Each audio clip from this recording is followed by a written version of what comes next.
Hey YouTube, this is Prometheus, guys, giving you more gameplay. Gonna be rolling once again with the Miami Dolphins is my playbook. This is gonna be my mega scheme that I'm using. So it's a double base formation that I use to essentially read the coverages, and I make decisions from here. I'm going against a top-ranked player. This guy's ranked 133 on PlayStation.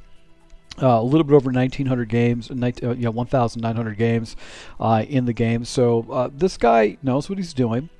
So we'll, basically we'll go ahead and show. He didn't really have that an impressive of a defense. Like his defense was pretty generic. His offense was really good, and I struggled against his offense. But for the most part, this guy was basically a cover one user. So he was basically using cover one, and I like to always come out on a run right off from the beginning, and you're going to see a lot of cover one. So he did blend in a couple zone stuff, but really what I'm looking for is that I'm going to watch, just see what my opponent likes to use, and then just kind of bait him. So that's just a simple whip concept. I got one of the best wide receivers in the game right there with Tariq, and because he was showing me cover one, I'm going to keep coming back to this play. So basically I've got a whip dig route. This is something that you guys have seen before that I've used. Right here, what I've been experimenting, I usually streak this guy up and put like some type of a levels out here.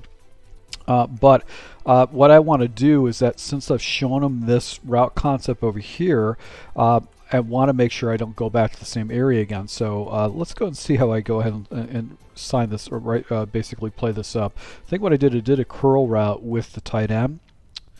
Alright, so I did a curl route with the tight end because I wanted to give myself another read right here if he's playing cover one. And I'm reading cover one based on the alignments and the way he's got his defense set up. You can see he's got a guy right here, he's got another guy right here, he's got the three down linemen.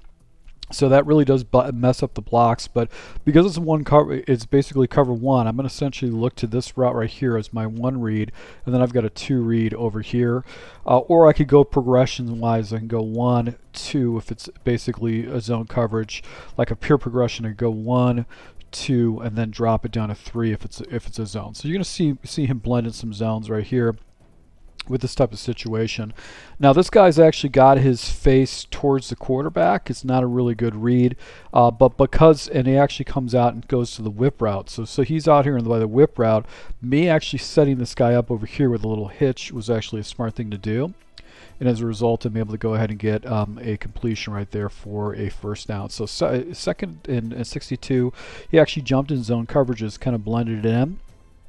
And it was really hard to read this guy's defenses for the most part, but he played pretty generic defenses. He didn't do a lot of hybrid defenses, and he tried to look for tendencies. So right here, I just do a nice little outside run. He actually has a phenomenal contain right there, but I want to show this guy the run as much as possible. He wanted to cover two.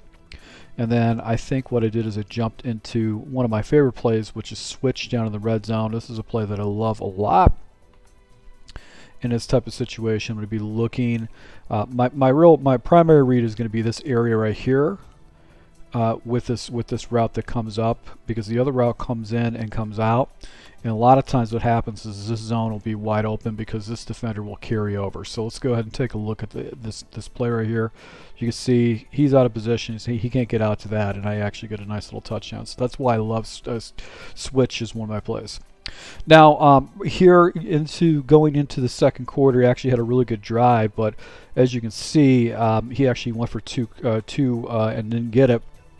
So that kind of puts me in the driver's seat against this guy in this type of situation. So once again, I'm kind of seeing basically just man coverages for the most part. And I'm going to go ahead and do the same read right here. I've got this little hitch route. I've got this whip. But look at the leverage. I've got these guys that are completely out of position. So I'm probably gonna be looking to this area first, and then I've got this route that's gonna go over the top of it.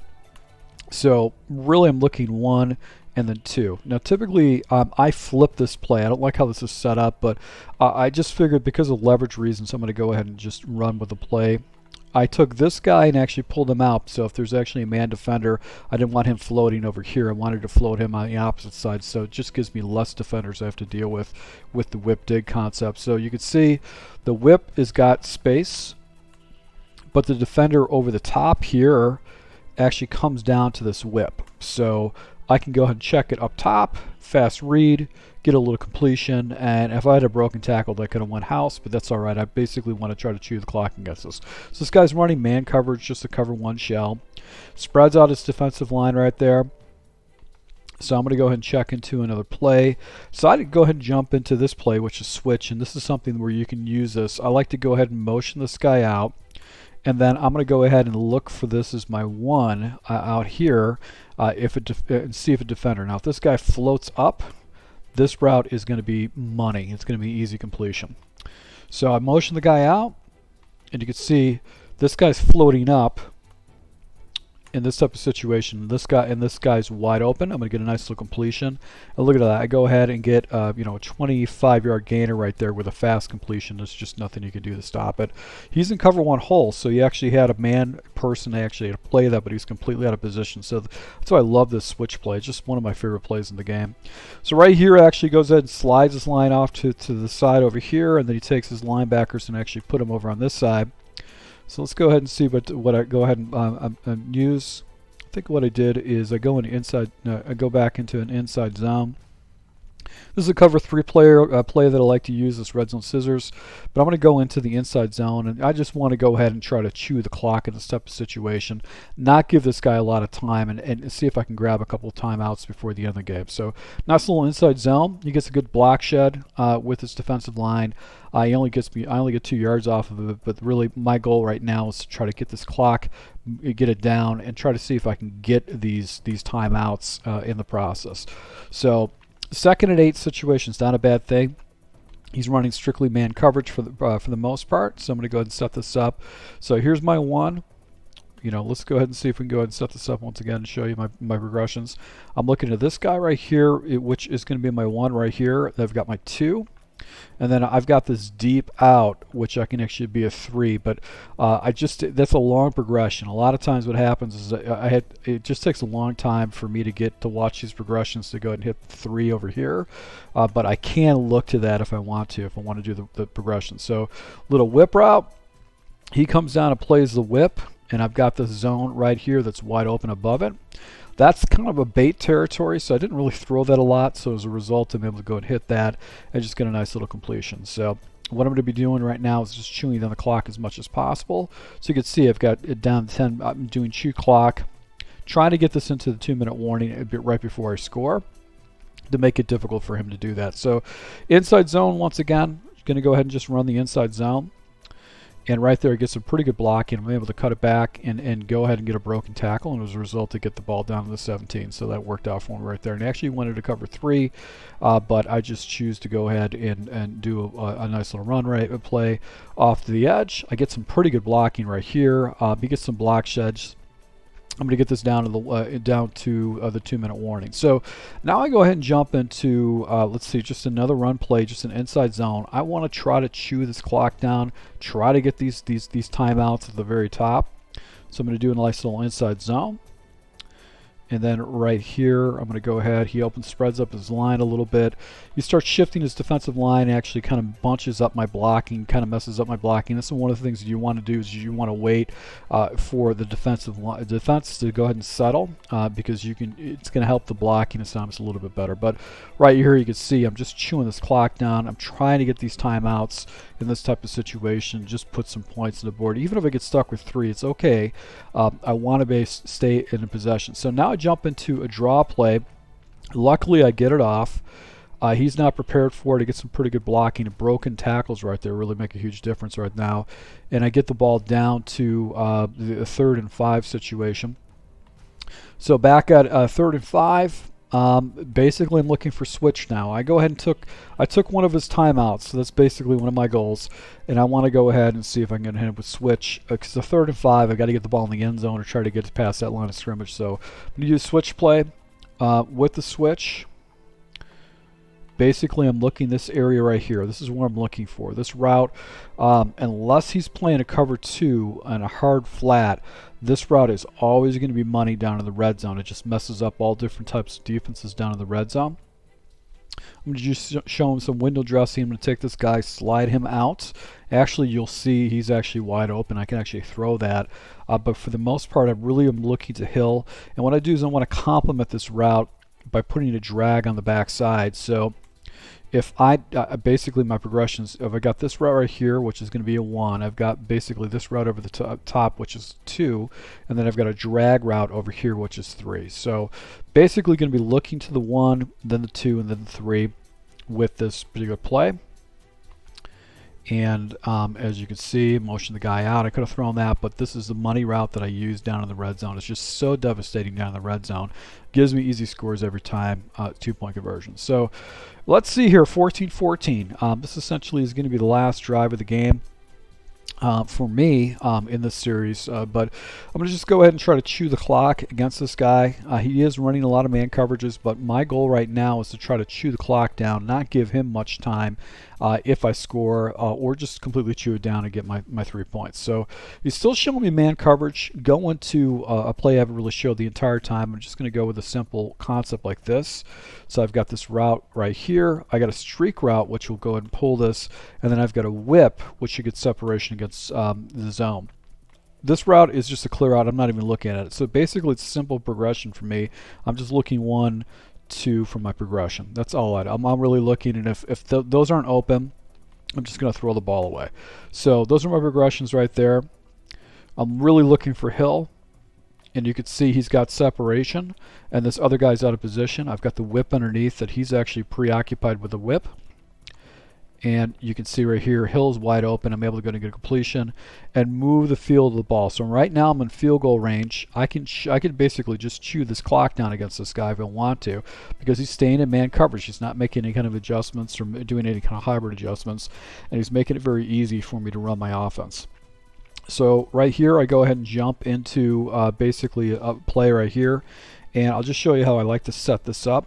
All right, so basically I use a hitch as my 1 read. I've also got this read as a 2 if it's a zone. So I look to this first, and if the defender floats, I'm going to go ahead and look to this route right here. If the defender floats up in this area right here, I'll look to 2.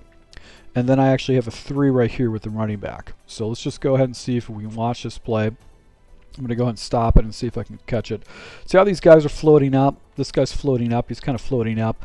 I know this route is dead, so I'm not going to go to that. So now my next route I'm going to look to is a streak route. And then if I don't like it just because I don't like the leverage, I'm going to go ahead and check it down over here. So watch the progression. So I'm just going basically, you know, from 1 to 2 to 3 with my progressions. And I could have thrown this. This is a touchdown.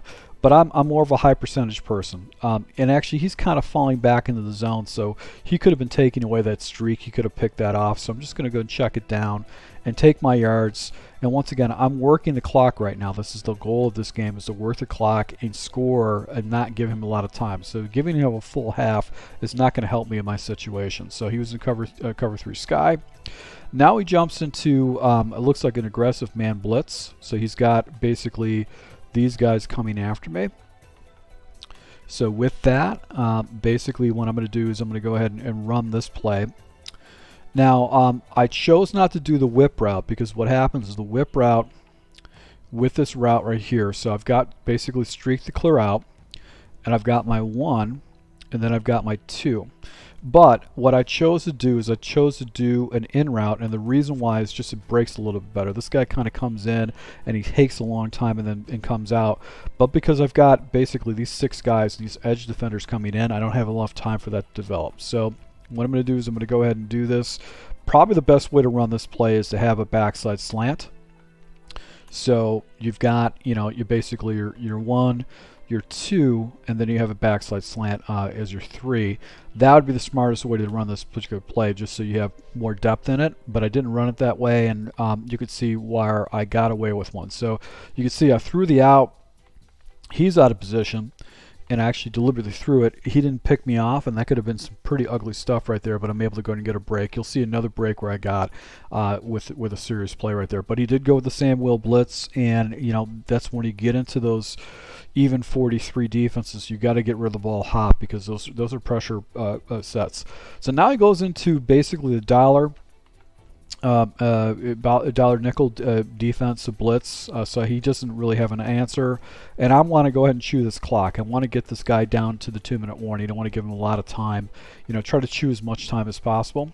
Do a nice little inside run and look at the broken tackle. I get the ball right down there to the 10-yard line, and I'm chewing the clock. But it's, you know, I did basically give this guy a lot of time left over. So even if I do get it down to 2 minutes, he's still got plenty of time to get the ball down in the end zone. So back at it again. I think I jump into mesh in this situation. What play I haven't shown at all. And yeah, I'm going to go back to mesh. What I did with the adjustment is I like the separation, so I like to do a hook opposed to have this guy that sits on the spot, just because a user can take away that spot. So I do a hook. And right here, I look at the hook, and these guys are floating back in the coverages. So I'm going to go to my next progression, which essentially is going to be the mesh concept underneath. I misread this. Basically, the smart read is going to be this side going over here. So this is basically my 2 read right there. But I actually went to the back side, which essentially is the other guy, and he's actually using that territory.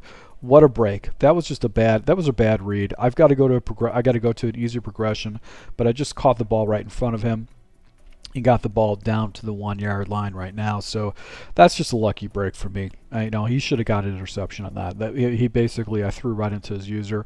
So now he goes into basically a blitz, or a heavy blitz right there, and I'm able to go and get the ball into the end zone with a nice little stretch play. That's why I like having a little outside zone. But this guy's ranked, you know, 133 in the nation, and I'm able to go ahead and move the ball effectively. You really couldn't stop my offense.